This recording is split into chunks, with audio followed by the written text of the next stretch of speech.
अस्सलाम वालेकुम। मेरा नाम है अहमद अली और आप देख रहे हैं खूनी संडे। उम्मीद करता हूँ आप सब जहाँ होंगे खैरियत से होंगे। अल्लाह पाक आप सबको हमेशा अपने अफ़ज़ोमान में रखे। अल्लाह पाक आपको मुझे हर बुरी बला, हर बुरी नज़र और हर बुरी आफत से हमेशा महफूज रखे। अगर आप किसी सफ़र में हों तो अल्लाह पाक आप सबको साथ खैरियत से अपनी मंजिल तक पहुँचाए, क्योंकि कभी कभार सफ़र में हमारी मुलाकात कुछ ऐसी मखलूक से होती है जिन्हें हम उस वक़्त ज़िंदा समझते हैं, पर दर हकीकतन ज़िंदगी से उनका कोई वास्ता नहीं होता। आज की ये कहानी एक हकीकत पे मबनी है। मौजू का आगाज़ करने से पहले मैं आप सबसे रिक्वेस्ट करूँगा कि एक बार आयतल कुर्सी ज़रूर पढ़िएगा, क्योंकि कभी कभार कुछ ऐसी मखलूक हमारे इर्द गिर्द बैठी होती हैं, हमें देख रही होती हैं, हमें सुन रही होती हैं, जिनके होने का एहसास हमें उस वक़्त नहीं होता है। लेकिन अक्सर हम उनके ज़िक्र में इतना मसरूफ़ होते हैं या उन्हें सुनने में इतना मसरूफ़ होते हैं कि वो अपने होने का एहसास हमें दिलाना शुरू कर देती हैं, और कभी कभार हमें इस चीज़ का बहुत भारी नुकसान उठाना पड़ता है। आज की ये कहानी ऐसी फैमिली के ऊपर है जो रिसेंटली एक नए घर में शिफ्ट हुई थी। उन्होंने वो घर बहुत कम कीमतों पर किराए पर लिया था और किसी स्टेट एजेंसी के थ्रू उन्हें ये घर मिला था। उस घर में सिर्फ एक ही औरत रहती थी जो उस घर की मकान मालिक थी।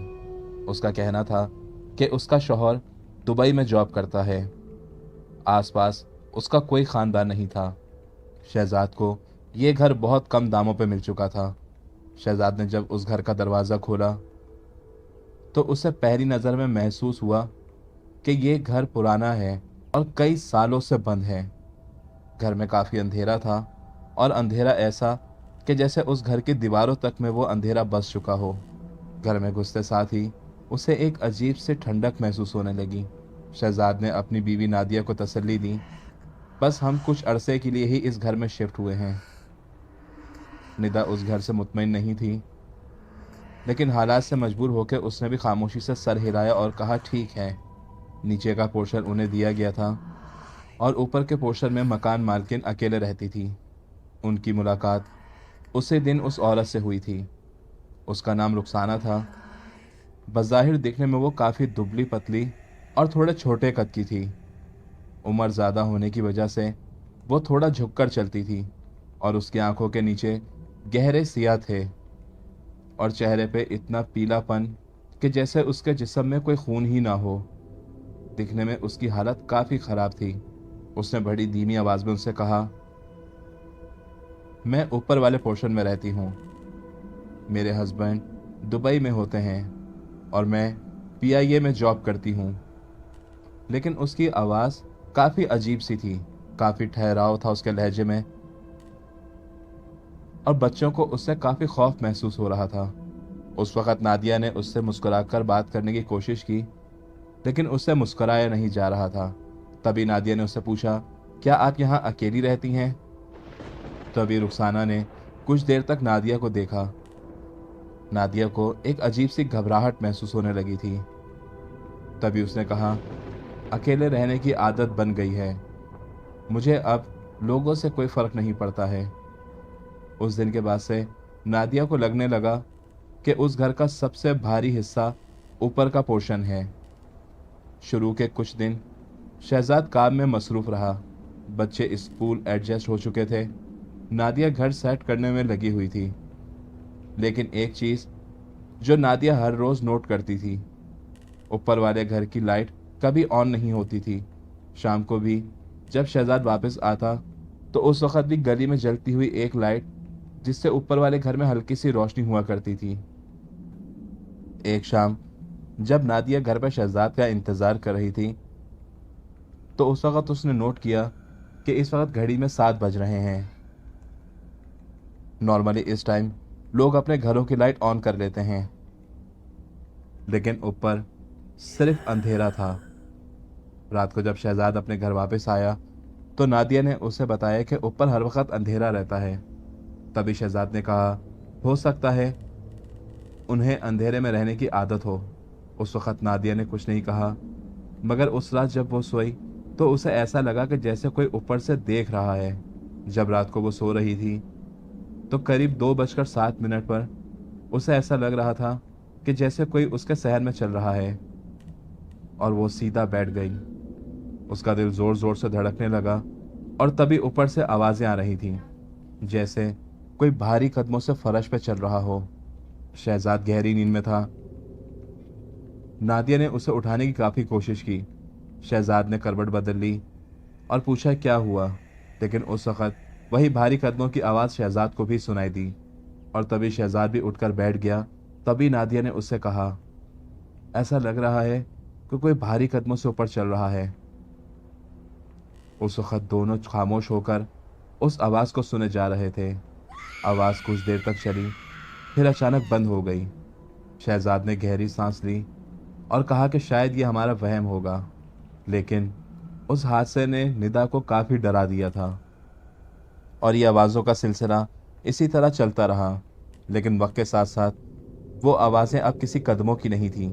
ऐसा लगता था कि जैसे कोई पाँव घसीट घसीट के चल रहा हो। शहजाद और निदा की एक बड़ी बेटी जिसका नाम हानिया था, उसकी उम्र 8 साल थी और वो ज़्यादा बात नहीं करती थी। एक दिन दोपहर के वक्त वो कलरिंग बुक में कुछ बना रही थी। निदा ने जब झांक कर देखा तो उसमें एक घर की तस्वीर थी, नीचे एक फैमिली और ऊपर एक औरत। उस औरत के बाल खुले हुए थे। तभी निदा ने पूछा, हानिया ये क्या है? निदा ने पेंसिल चलाते हुए कहा, ये ऊपर वाली आंटी हैं। निदा काफी देर तक सोचती रही। उसके बाल बंधे हुए थे और तभी अचानक हानिया ने पेपर के ऊपर पेंसिल फेर दी और पता नहीं उसने ऐसा क्यों कहा, रात को नहीं। निदा ने हंसने की कोशिश की और कहा, तुमने रात को उन्हें देखा है क्या? हानिया ने तभी अपनी वालदा की तरफ देखा तो उसकी आंखों में एक अजीब सा खौफ था। हानिया ने कहा, वो रात को चलती रहती हैं और रोशनी से डरती हैं। और उस दिन निदा ने पहली बार महसूस किया कि यह घर पुराना नहीं, बल्कि इस घर में कुछ मामलात भी हैं। कल तक जो सवाल थे, अब उनके जवाब खुद ब खुद उभर रहे हैं। अगले दिन निदा ने हिम्मत करके पूछ ही लिया। जिस वक्त मिस रुखसाना सीढ़ियों से ऊपर जा रही थी, तभी निदा ने कहा, आंटी ऊपर की कोई लाइट खराब है क्या? तभी मिस रुखसाना वहां रुकी और उन्होंने धीरे धीरे गर्दन मोड़ के निदा को देखा। उन्होंने बड़े अजीब अंदाज में कहा, मुझे रोशनी पसंद नहीं है, रोशनी चीजें जलाती हैं। निदा को एक अजीब सी घबराहट महसूस हुई। उसने कहा, चीजें जलाती हैं मतलब? लेकिन उसके बाद मिस रुखसाना ने कोई जवाब नहीं दिया। बस वो धीरे धीरे सीढ़ियां चढ़कर ऊपर चले गईं और उस रात 2 बजे फिर से उस सीढ़ियों की तरफ से आवाजें आने लगी। ऐसा लग रहा था कि कोई सीढ़ियों पर खड़ा है और नीचे नींद में हानिया धीरे धीरे कह रही थी, अम्मी वो देख रही है। उस रात निदा को नींद नहीं आई। हानिया नींद में बार बार वही बात कही जा रही थी, अम्मी वो देख रही है। निदा जो बार बार घड़ी की तरफ देख रही थी कि बस जल्दी से रात गुजर जाए। शहजाद काफी गहरी नींद में था और बिल्कुल उसी वक्त घर में एक अजीब सी ठंडक फैल गई थी। ऐसा लग रहा था जैसे किसी ने एसी ऑन कर दिया हो। तभी दोबारा से एक भारी कदमों के चलने की आवाज सुनाई दी और इस दफा आवाज बिल्कुल ऊपर से नहीं आ रही थी। ये आवाज सीढ़ियों से आ रही थी, जैसे कोई धीरे धीरे नीचे उतर रहा हो। निदा ने शहजाद को जोर जोर से हिला के उठाने की कोशिश की। वो बार बार यही कह रही थी, शहजाद उठें, ये आवाज सुने। शहजाद जब होश में आया और उसने ये आवाज सुनी तो इसके बाद उसका भी चेहरा एकदम सफेद पड़ चुका था। शहजाद ने घबराते हुए कहा, यह आवाज ऊपर से नहीं आ रही है, ये तो सीढ़ियों से आ रही है। दोनों चुप हो गए और कुछ देर के बाद वो आवाज भी रुक गई। फिर अचानक किसी के पांव घसीट के चलने की आवाज आ रही थी। ऐसी आवाज कि जैसे कोई भरी हुई थैली जमीन पे घसीट रहा हो। और फिर कुछ देर के बाद खामोशी हो गई और उस रात हानिया नींद से उठी और बाथरूम चले गई। उसके अम्मी अब्बू दोनों बेड पर बैठे हुए उसे देख रहे थे। लाइट बंद थी, सिर्फ नाइट बल्ब हल्की सी रोशनी कर रहा था। और हानिया ने धीरे से दरवाजा खोला और बाहर चले गई। उस वक्त सहन में हवा और तेज महसूस हो रही थी। बाथरूम का दरवाज़ा बंद करते वक्त उसने महसूस किया कि जैसे कोई उसके पीछे खड़ा हो, लेकिन जब उसने मुड़कर देखा तो वहां कोई नहीं था। बाथरूम से आते वक्त जब वो सहन के बीच तक आई तो उसकी नज़र सीढ़ियों पर पड़ी। वहां कोई खड़ा हुआ था, एक औरत। उसके बाल खुले हुए थे, बाल कंधों से नीचे तक थे और चेहरा बिल्कुल सफेद था, लेकिन आंखें गहरी और काली थीं, जैसे आंखों के अंदर कुछ भी ना हो।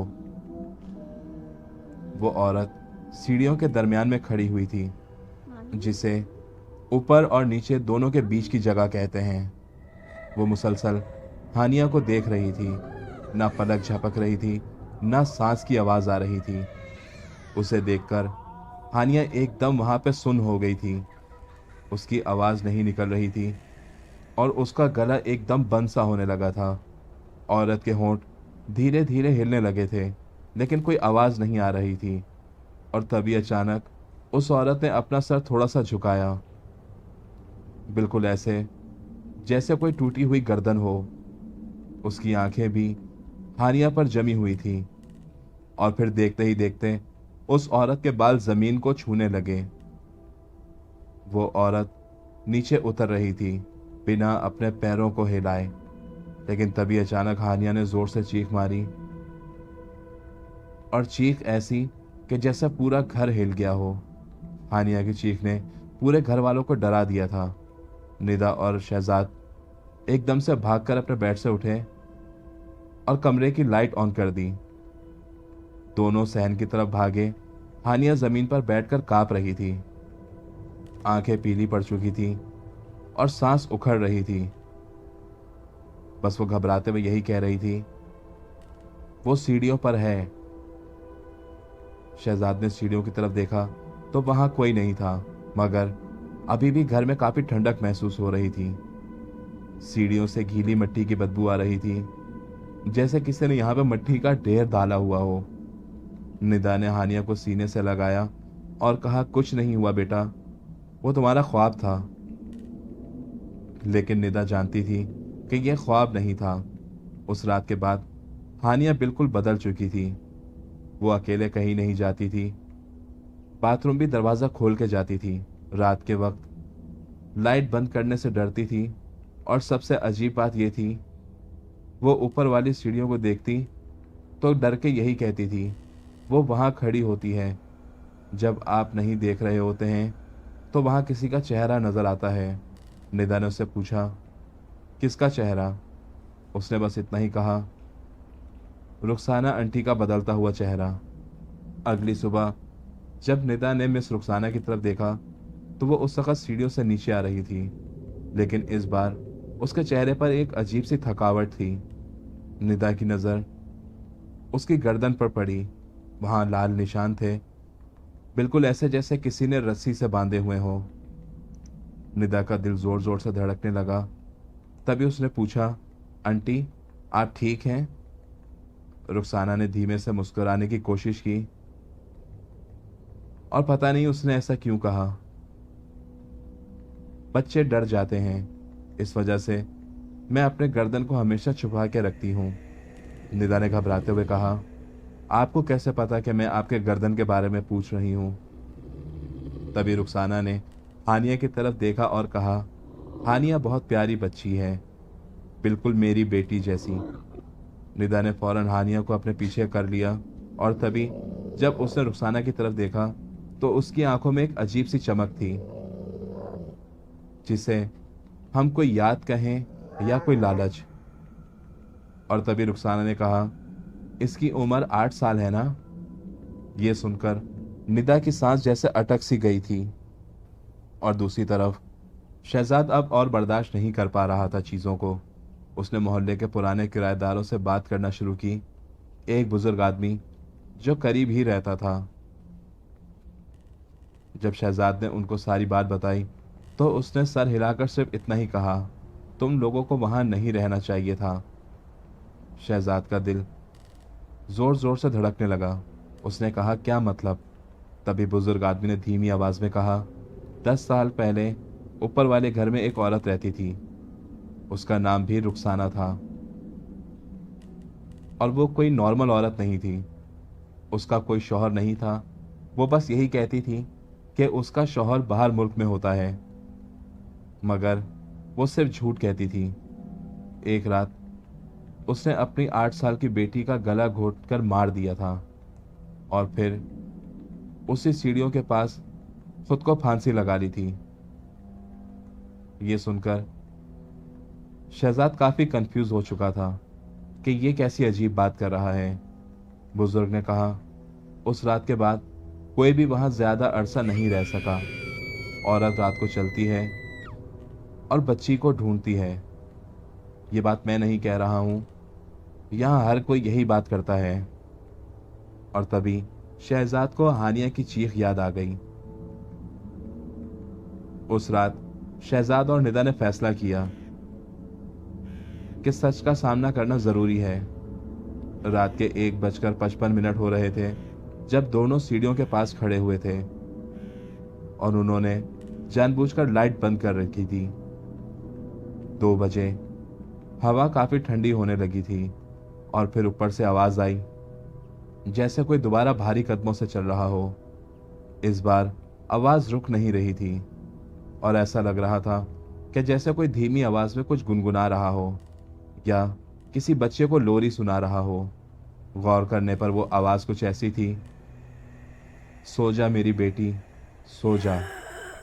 और तभी उन्हें नजर आया कि सीढ़ियों के ऊपर अंधेरे में जैसे किसी के बाल लटक रहे हैं। और जब उन लोगों ने गौर किया उस आवाज की तरफ, तो वो आवाज ऐसी थी, हानिया ऊपर आ जाओ। रात के 2:03 हो चुके थे।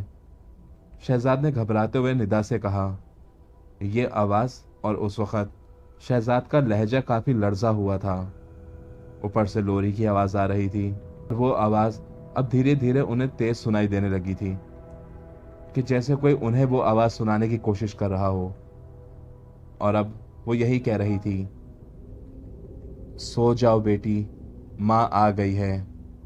ये सब सुनकर शहजाद का दिल जोर जोर से धड़कने लगा। वो भागते हुए कमरे में गया और हानिया को उठा के गले से लगा लिया। हानिया की आंखें खुली हुई थी लेकिन वो कुछ बोल नहीं रही थी, सिर्फ सीढ़ियों की तरफ देख रही थी। निदा ने धीरे से कहा, हानिया। हानिया ने सिर्फ एक ही जुमला कहा, वो ऊपर खड़ी हुई है बिना पैरों के और वो मुझे देखे जा रही है। ये सुनकर निदा का जिस्म एकदम सुन्न हो चुका था। अंधेरे से निकलती हुई सीढ़ियों के ऊपर अंधेरा इतना गहरा होता जा रहा था कि वहां कुछ भी नजर नहीं आ रहा था। और तभी उन्हें सीढ़ियों की तरफ कुछ घने और लंबे बाल लटकते हुए नजर आ रहे थे और धीरे धीरे मिस रुखसाना का चेहरा सामने आने लगा, मगर ये वो चेहरा नहीं था जो निदा रोज देखती थी। उसकी गर्दन गलत एंगल पर मुड़ी हुई थी, जैसे हड्डियां टूट चुकी हों। आंखें बिल्कुल खुली हुई थी लेकिन उनमें कोई चमक नहीं थी और गर्दन के इर्द गिर्द रस्सी के निशान बिल्कुल लाल थे। वो सीढ़ियों से ऊपर नहीं जा रही थी बल्कि वो सीढ़ियों से उतर रही थी बिना पैरों के, और उसे बस एक ही आवाज़ सुनाई दे रही थी, सो जा मेरी बेटी, माँ आ गई है। उसकी आवाज़ बिल्कुल लोरी जैसी थी। शहजाद ने हिम्मत करके कहा, तुम कौन हो? और तभी उस औरत ने अपना सर थोड़ा सा टेढ़ा किया। तभी उस वक़्त हड्डियां चर्राने की आवाज़ आई। उसने कहा, मैं माँ हूँ। अचानक ऊपर वाले घर के दरवाजे खुद ब खुद खुलने और बंद होने लगे। दरवाजे पर खून से बने हुए बच्चों के कुछ हाथ के निशान नजर आ रहे थे। हानिया की आंखों से आंसू बहने लगे और वो कह रही थी कि अम्मी, मुझे एक बच्ची नजर आ रही है, वो बिल्कुल मेरे जैसी है। तभी मिस रुखसाना ने धीरे से कहा, मेरी बेटी भी रात को अकेले बाथरूम जाती थी और वो डर जाती थी। तभी निदा ने चिल्लाते हुए कहा, तुमने उसे क्यों मारा? उस औरत ने कहा, वो मुझे छोड़कर जाना चाहती थी। लोग कहते थे मैं पागल हूं, मैंने उसे अपने पास रख लिया हमेशा के लिए। शहजाद ने चिल्लाते हुए कहा, तुम पागल हो। तभी उस औरत ने गुस्से से कहा, मैं पागल नहीं हूं। और तभी वो औरत वहां से गायब हो गई। अब उन लोगों ने फैसला कर लिया था कि अगले दिन वो ये घर खाली कर देंगे। निदा, जो अब उस घर में रुकना नहीं चाहती थी, अगले दिन वो अपनी माँ के घर चले गई। शहजाद जब काम से वापस आया तो उस वक़्त पूरे घर में अंधेरा ही अंधेरा हो रहा था। शहजाद अपने घर में दाखिल हुआ और उसने लाइट ऑन कर दी, लेकिन उस वक़्त उसे ऐसा महसूस हो रहा था कि जैसे कोई उसके घर में धीमे कदमों से चल रहा है। शहजाद ने अपने एक दोस्त से घर की बात की और अगले दिन उसको अपना घर शिफ्ट करना था। वो रात कभी ख़त्म होने वाली रात नहीं लग रही थी। शहजाद जो मुस्तकिल सोने की कोशिश कर रहा था, जैसे ही वो अपनी आंख बंद करता तो उसे ऐसा लगता था कि जैसे उसके इर्द गिर्द कोई भाग रहा है या उसके कमरे में रखे हुए कुर्सी के ऊपर कोई बैठकर उसकी तरफ देखे जा रहा है। रात के करीब 3 बजे जब शहजाद की आंख लगी तो उसे ऊपर से किसी के जोर से चिल्लाने की आवाज़ सुनाई दी। शहजाद को कुछ समझ नहीं आया। वो अपने कमरे से उठा और घर से बाहर की तरफ भागने लगा। और कुछ देर के बाद जब वो गली में खड़े होकर अपने घर की तरफ देख रहा था तो उसे ऊपर सीढ़ियों से 3 से 4 बिल्लियां उतरते हुए नजर आईं। कहते हैं कि ऐसी मखलूक बिल्लियों से डरती हैं।